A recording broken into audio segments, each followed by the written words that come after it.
Now to the final of the women's coxless 4. The Olympic champions 12 months ago in Spain were Canada, but today represented by a different quartet. Yes, the 4 who were so dominant last year have retired. Oh, Australia, very slow start there. Australia had a full start and they weren't taking any chances, but that really will have hurt their chances now. They were a good stroke and a half behind everybody else. But China have moved out very quickly, and Romania trying to match them. 42, China off at 43. So China in lane number 2, Australia in lane 3. Outside them, the Canadians. In lane 5, Germany. Oh, rolling around a lot, that boat. And completing the lineup, the United States, who were silver medalists last year. Our first look at the Romanians in lane 1. Romania have always been very, very dominant in women's rowing. They've done very, very well, but especially in the last 4 or 5 years. And in Los Angeles, they were the only Eastern European crew to come to the championships and did very well there. But they've been having a struggle in the last couple of years. And here already they're falling back. And it's China, and they're on the far side, USA, who are leading the field. The new crew from Canada, right up there as well.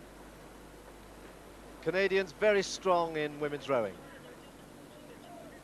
This looks as if it's going to be a really good scrap. It's one of the races we've looked forward to, and it is, in fact, in terms of countries, Dan, exactly the same lineup as we saw in Banyoles. But it may well not be the same result, because we've got China and the United States out in front here, but Australia in the same position. They finished at the Olympics in 6th place. I don't think they're going to recover from that poor start. Canada, though, well in that tradition of excellent Canadian rowing, long, strong, lowish rate, but very, very powerful in the water, very accurate. And the Romanians, after a quickish start, falling back together with the Australians, and you can see it's very tight between the top 2, and Canada are certainly close enough, if good enough. Germany, again, a little bit off the pace, the German quartet. They have 3 members of last year's bronze medal crew in the boat today. Gabriela Merl at bow, you just caught a shot of her there. And they are pretty experienced rowers.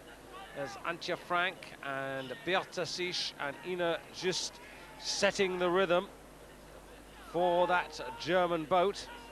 They had a very, very uncertain start, Germany, but they seem to have settled down there, and they're not badly placed, well in the field there in those leading 4 crews. But it's America on the far side leading this charge as they come towards the halfway point. China closest to us, so new to this kind of level of rowing, but technically moving very well. In charge of the Chinese is Chris Korchanowski, who ran the American Rowing Federation for the last 7 or 8 years, and he has done wonders pulling the Chinese squad together and giving them real purpose. The Germans really trying to close. They put a lot of effort into that second quarter, but there are the Chinese. Very quick legs with the Chinese, very quick, well drilled, very well drilled. Their bow looking everywhere all the time. Not once is she keeping her eyes in the boat. She's looking to left and right on every stroke. Steering perhaps, but she's watching an awful lot of what's going on. And they look really determined, the Chinese. And I think, Dan, they're trying to put the pressure on now. The Americans on the far side, they've been to the fore all the way through the first half of this race, and it's still they and the Chinese ahead of Germany and Canada at the moment, who are battling for bronze. It's a strong quartet there in the American crew. You can see how strong they are in the water. They're very aggressive, very attacking there on the pickup. And that's very good rowing from the American crew. Could this be their 2nd gold medal of the Games? I wonder, Melissa Iversen and Kakela Amy Fuller, she's the one surviving member of the crew from last year's Olympic Games, and Katie Scanlon. That's the quartet for America, and they're doing pretty well at the moment, but the Chinese are really applying the pressure now. It really is now down to who can wind it up best and most effectively and hold their form for the last 600 metres. There's the China, bow. China right up close there. Really just about half a metre in it.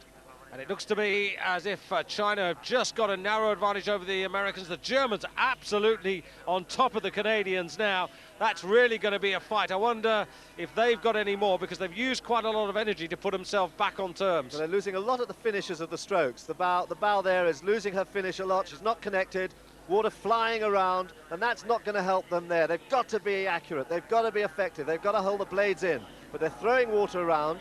And noticeably, everybody at these championships are now using the cleaver blades. Everybody's using the big blades. No one feels that they can win without them. So this is a big turnaround in equipment. And there's China heading the field. This Chinese crew, very, very strong, and still the bow, looking around, but accurate, and their blades, well, also washing out. Stroke losing a lot at the finish there, but very aggressive on the catches. In fact, her blades hardly in the water at all there through the middle of the stroke. But they have the edge on America. America fighting back. But it's about a third of a length to the Chinese as they approach the last 30 strokes. Indeed, and the Germans losing their cohesion, and Canada coming on strong towards the finish now. And indeed, the Canadians are trying to mount a challenge on the Americans, but it's the Chinese now looking for their first gold medal of these World Championships. And they've taken absolutely everything in, and they're really flying now. This is terrific stuff by the Chinese, coming towards the final few meters of their race, and they heading for gold medal. Look at the Canadians really applying the pressure on the Americans, but the Americans responding well enough. China take gold. It's America silver, Canada a bronze, Germany in fourth, and then Romania fifth, and Australia after that awful start, I'm afraid, sixth, which is the position they've occupied right the way through. What about that, Dan? Fantastic rowing. They came in at over 40 strokes a minute, the Chinese, with such accurate rowing. That really was an excellent last 200 meters. And it was there, the Americans holding on for the second position, and Canada pushing out Germany with a strong, strong finish. So maintaining the tradition of good Canadian performances in women's rowing. But it's China with a final 500 of 142.77 who take the gold. A good silver to America, and Canada collecting yet another medal. A delighted Zhang Pei.